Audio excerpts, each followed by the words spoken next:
Joseph Henry Pearce was a very obscure British writer. Born in 1856, he wrote many novels set in rural Cornwall, his first book, the 1891 Esther Pentreath, being a romance of tin mining, while Inconsequent Lives from the same year are, to quote John Sutherland, tales of Cornish fisher folk. His 1898 Ezekiel's Sin is a story of a fisherman robbing a corpse of its gold, with tragic consequences. His final book, The Dreamer's Book, came out in 1905. He seems to have also been an accountant, but that and his possibly having died in 1909 is all I know about him. His 1893 collection, Drolls from Shadowland, was enthusiastically hailed by the Illustrated London News as surely giving Pearce his assured place in literature, but this was not the case. A year later, he published today's subject, Tales of the Masque. The collection wavers in quality between really good and haunting tales and semi-moralistic sketches. The Little Crow of Paradise is the short, grim story of a crow who flew down to hell to bring a drop of water to his friend, being allowed to rest on the wall of paradise as a reward. A Voyage to the Golden Land is the sad story of two boys who set out to sea to find their way to heaven, the pair drowning while grasping each other for support. The Man and the Monster is one of the less good semi-sketch stories, an allegorical musing on a boy taking on the monster, which is the world. The same goes for Ego Speaks, where a man dies, everyone forgets about him, and his wife remarries. It may have been better, but it's a bit too brief. Joanna is much better, the story of a lonely woman living only with a donkey, who ends up wishing there was someone to share her fate as she dies in the snow. The Calling of the Sea is also a bit brief, being the story of a youth and then a man who wants to go to sea, and ends up abandoning his wife and never seeing her again. Leah is the story of a woman who can ensnare any man she wants, and keeps tossing them aside,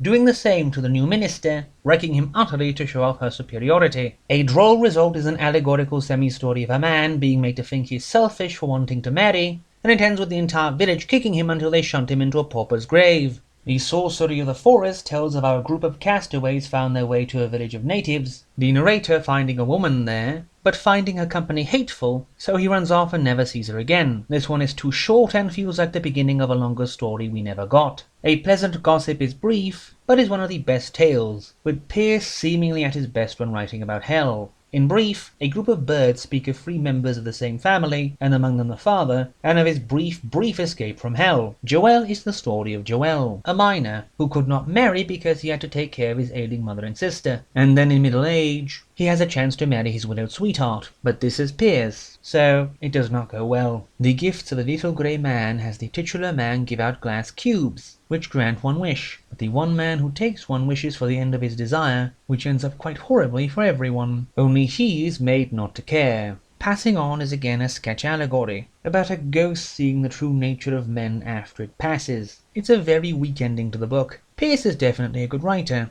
one who seems to love tragedy most of all, when he's not in the mood for allegory. Then his stories are a bit too impersonal. Still, about half of these are very good.